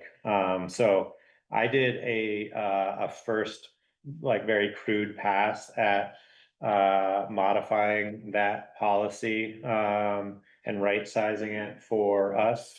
I've got hard copies. I very hastily sent it around a few hours before our meeting. Partly because as I was going through this, I don't want to make substantive unilateral decisions about what goes in and what doesn't. So tonight I just kind of wanted to make sure everybody had a copy of it and has the opportunity to kind of go through it and have some initial dialogue about what does make sense for Calais and what may not make sense, comfort levels. Certainly if there are still areas where city managers listed, I thought I did a control F, but apparently not well enough. I certainly did it for city and none of the city things came up, which is weird. So broader strokes of what the policy includes is a purpose. It's kind of a hybrid between a policy and a procedure. So I've been kind of wrestling with that language. I think at this point, it probably makes the most sense to call it a policy. And then in the language, it's clear to say that that this is a guiding framework, and that it does not intend to undermine the authority that is given to the select board for making certain appointments as it needs to, but it certainly defines the procedure for doing that. One of the things that was missing from the Barry one is just kind of a list of supporting documents. So right now Barbara's very organized around appointments, and already has kind of an appointment list that she maintains and circulates to us when there's a decision. So this kind of just formalizes the existence of that and sets expectations about what information is included in that appointment list. Just to, again, try to stay organized around it. The persons affected is kind of a wonky one to leave in there, but it just kind of lists various stakeholders who may be impacted by the policy. I did highlight some, actually I'm noticing there's only one thing highlighted. Maybe the reason you're still seeing city manager stuff in there is because it didn't automatically save all of the edits that I had made. That's a problem. Well, you're looking at a fresher document than I had originally intended.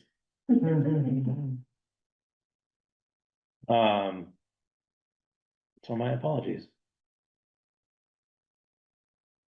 Oh, man. It seems like, it just modifies many of the practices that we already have. There might be some slightly different. He says obviously the June 30th end date is one of the most significant differences. Yeah, so one of the things that we've been spending a lot of time kind of talking about is like, where do we draw the line between individual appointments and then you know, municipal body appointments, and what are the timelines and appointment processes associated with that. So it looks like one of the edits that was included in there was kind of the organization of and classification of municipal bodies, which would be the Development Review Board, Design Advisory Board, Planning Commission, Conservation Commission, Historic, all the commissions, committees, and boards. And then the individual appointees and delegates, which at this point are, they're all annual appointments. Barbara, I think, rightly brought up the consideration that maybe some of these we want to make 2-year or 3-year appointments. Part of this is really taking a look at like how many appointments need to be made every year, and is it reasonable to think that those can be made with due consideration if there are so many of them. So I tried to be careful about language so that individual appointments aren't called annual appointments in the event that that changes. Also lists as a classification delegation to regional bodies, which again kind of falls into that individual appointment list, but just kind of captures that. And then it moves into policy and procedures. The establishment, combination, or abolition of a municipal body, which is kind of a heavy clause, but it does trigger some other procedures that I think make sense to leave it in there. Essentially saying that if the select board is going to stand up a committee, that it has an obligation to define its charge, define the number of committee members, and outline the specifics around what and why and how for a new committee. The other thing that was kind of interesting about the Berry City one is that it puts a recommendation or encouragement for the select board to consider consolidating boards and committees that have shared purpose or overlapping purposes and functions. And that one's really interesting to me. You know, we live in a community of of good knowledge and skilled individuals, but, you know, at some point, the number of committees that you have just makes it harder to add, or seek volunteers. It also, and make sure that those volunteers who are appointed to those committees are using their time efficiently. And do we want to define a process for regularly checking in with committees and seeing if there is overlap to navigate how we might want to consolidate those recommendations? In the era of Doge, I think that is a tricky conversation to have politically, but that is certainly not the intent. I mean, I really think it's a serious matter to think about, you know, if we want to be fostering community engagement with skilled individuals of, you know, multiple generations and experiences and backgrounds, we need to be thinking about like how those people are allocating their time and how much time it takes for the public to keep up with the business of so many different committees and having so many different meetings. So, you know, I'd like to see that language stayed in there. I don't have an opinion about how that work gets done, but at least it's in there and it's an intent that is verbalized. Classification, I'm just tries to push folks towards maintaining some consistency. That language is actually not terribly clear to me in the Barry City one. So I tried to massage it a little bit relative to the classification of commissions versus committees versus boards. But more importantly, it says that there will be a delineation between ad hoc and standing, and that will be included in the charge. Can I say something? Sure, Doug. I'd like to have Mark give me a call sometime. I have an idea how to clean up somebody's mess hole, like Frank's Farm around the country. I know how to do it. I really know how to do it. And, you know, down there, they got 3 4-wheelers, they're going by my house, they're up on Woodbury Mountain, and they're making a hell of a mess. And then every night they go by, they're screaming, and they're working for Casellas, and they stay in that little love shack. Okay? Doug, I'm not quite sure how this is relevant to this. Huh? It sounds more like you have specific ideas about an ordinance or state law that you want to. I wanna have the law, and I know how to do it. I may be a dumb farmer, but I know how to do it. Frank's starving their cows, and we're talking about dollars. Okay, thanks, Doug. That's true. Go by there and look at theirs and look at mine. Thank you, Doug. So again, we could go on in the nitty gritty of this, and it looks like I need to try to recirculate the ones that I have, like basically the second half of the edits, more relevant to the procedure.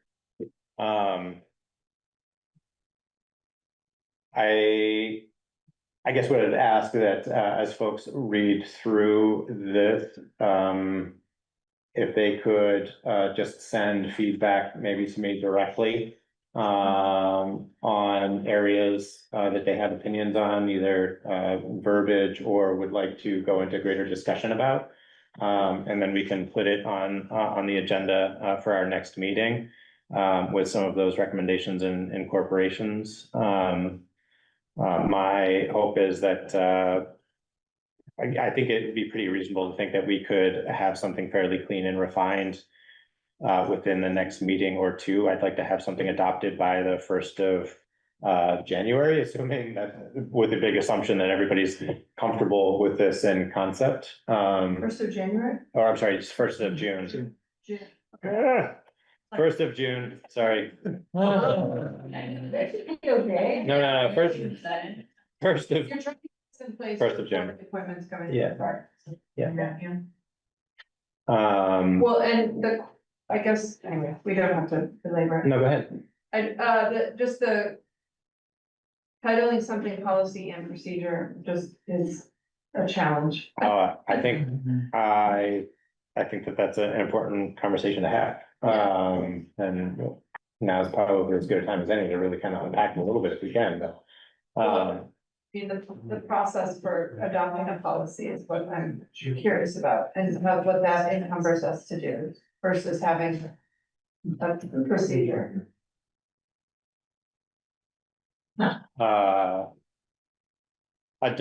Adopting a.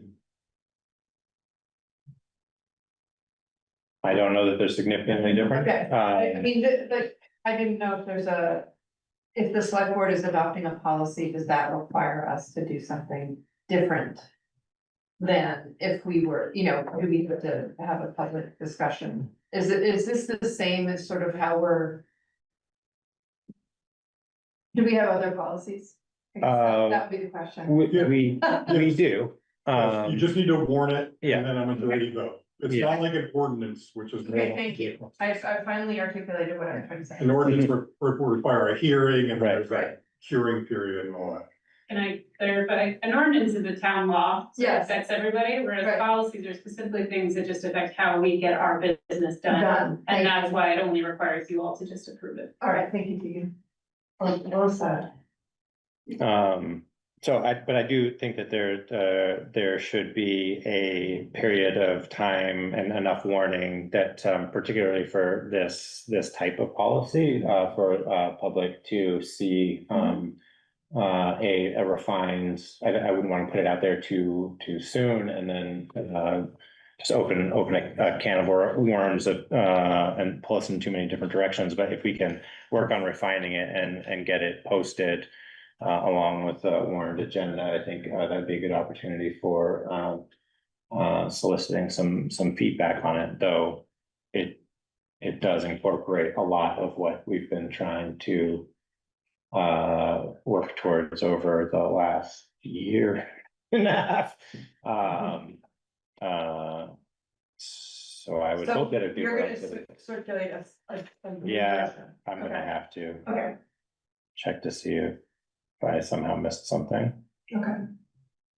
Or just do them all over again.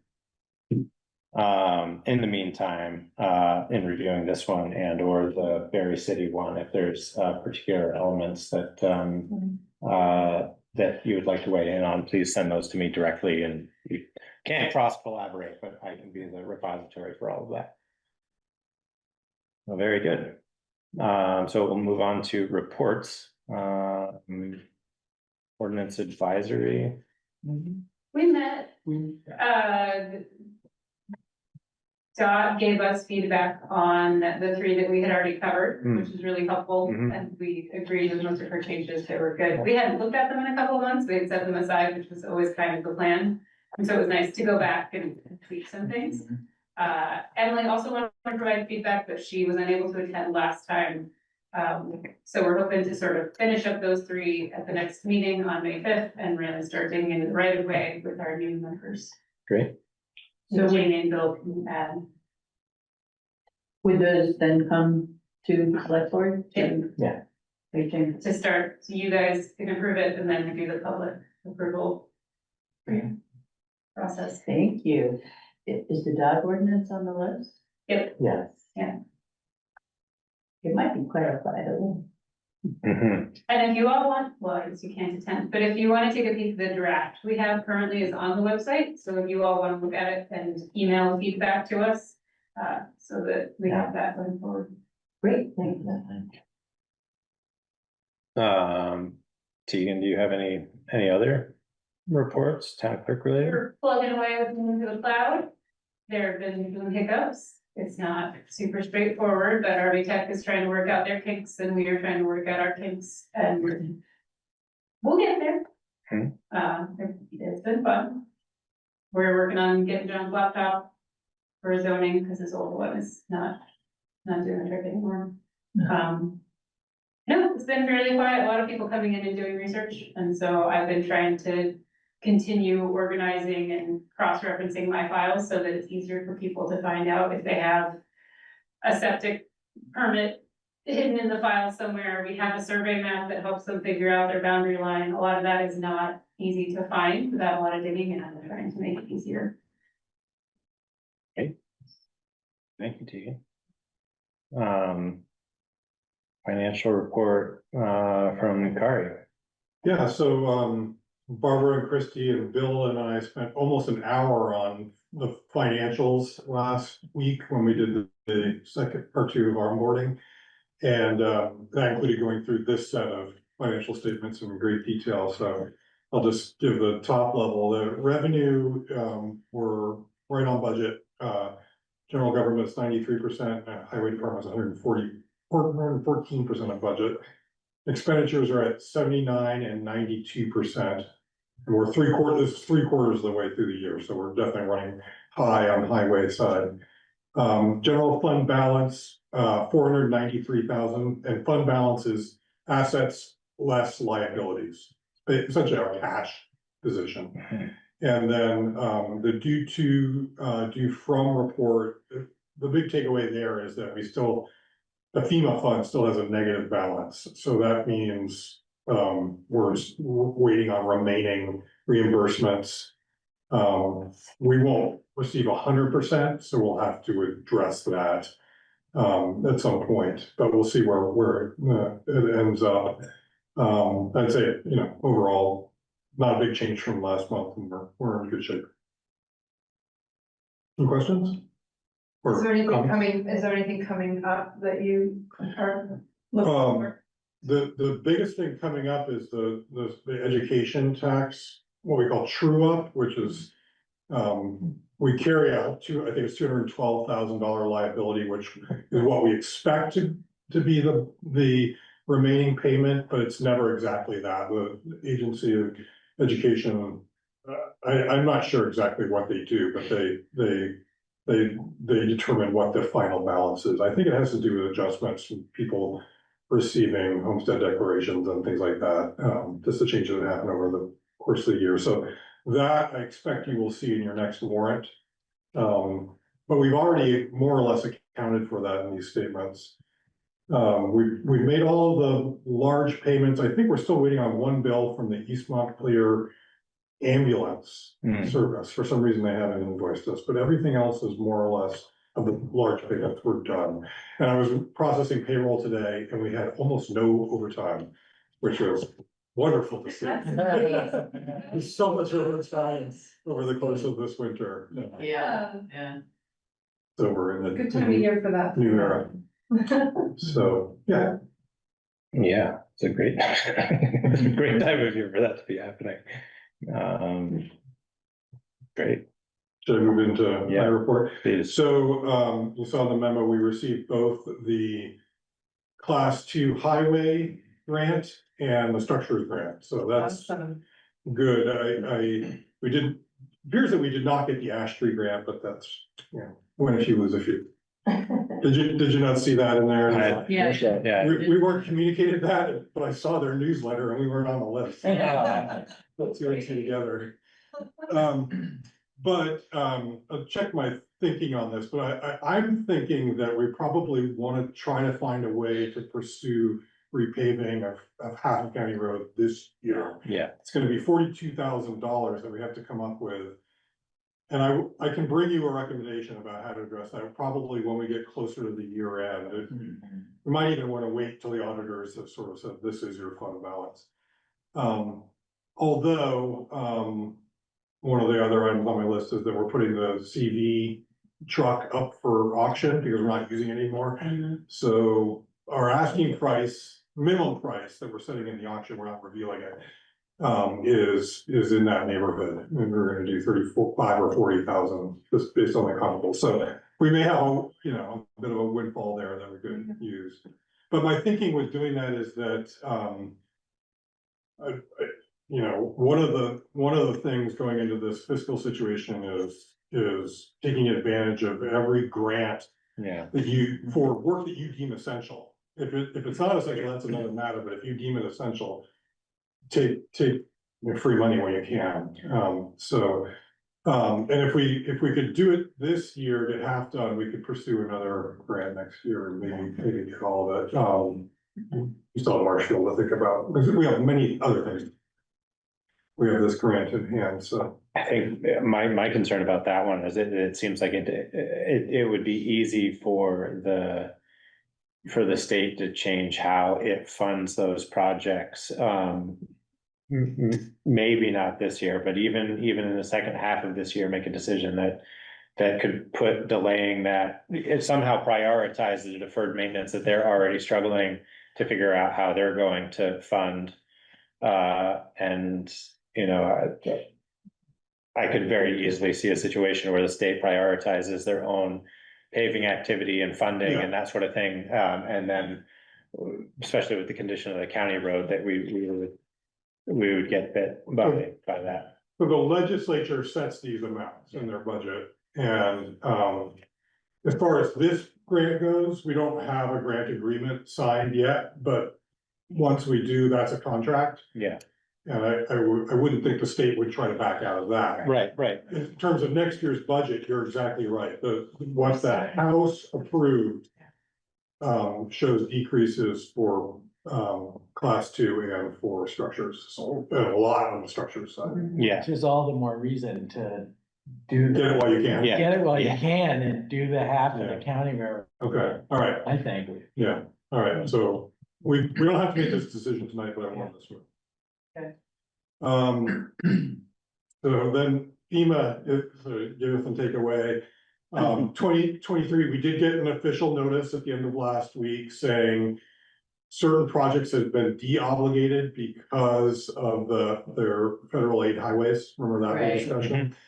And the amount that they're asking to be returned is $60,165. And I got a chance to verify those numbers, that is correct. So I let them know, the select board has to approve that, so I'll bring that to you in 2 weeks. Hopefully by then, we've either received That's or. my question. Can we wait till? Well, so we received approval, right, for the Yeah, reimbursement yes, for the highways? Yeah. We've been told that, we've seen I think it's an obligation, I think that's what they call it. That the Federal Highway Administration recognizes that those same projects are worth that amount, and they're actually, the amount is greater than $60,165. Right. So And when do I we- would love to have that in the bank before I cut Right. this check. And do we expect it in a reasonable? We don't know. timeframe? We don't, I We mean, don't- this whole process is completely different. Yeah, Well, you know what's interesting about this particular one is the state, it sort of does all the administration. I mean, they asked us for the numbers, but they put the package together and then present it to the Federal Highway Administration, and then they tack on an upcharge. oh, gee, 5% is what they charge. But that doesn't come out of our end, Okay. that's just between them. Yeah. Anyway, it's just a different piece. yeah. So that's what's going on there. Do we have a certain timeline that we have to approve the FEMA? I took it that we need to get that money back in 2 weeks. Busy. We're very busy. I think, I hope I'm. Oh, no. If you're getting a busy signal on that end, I guess you can get a busy signal on this end. I guess, I don't wanna jeopardize our relationship with the Yeah, state, Absolutely, yeah. because they've been great, they've been really good to work with. Right. Yeah. And the other thing is that we did launch the direct debit tax payment option last week, no one's taken us up yet, I don't think anyone wants to think about tax Yeah, payment. it's on the website, I saw that. Yeah. And we'll do more announcements, and I expect we will have some people. Yeah. great, thank you, Kari. You've got your interviews this week. Yeah, we have 3 interviews lined up for Thursday for the road. Road condition inventory. Data collector. Yeah. So 3 seemingly qualified people, That's great, all Calais residents. even better, that's great. Well, thank you, Kari, I appreciate it, and thanks to everybody else, thank you, Barbara. And unless anybody has any other questions or comments, I think we'll adjourn. And have some public. And have, yeah, I can't hear. yeah, no. So moved. Second and approved, even though I know that we don't have to do that. Thanks, everyone.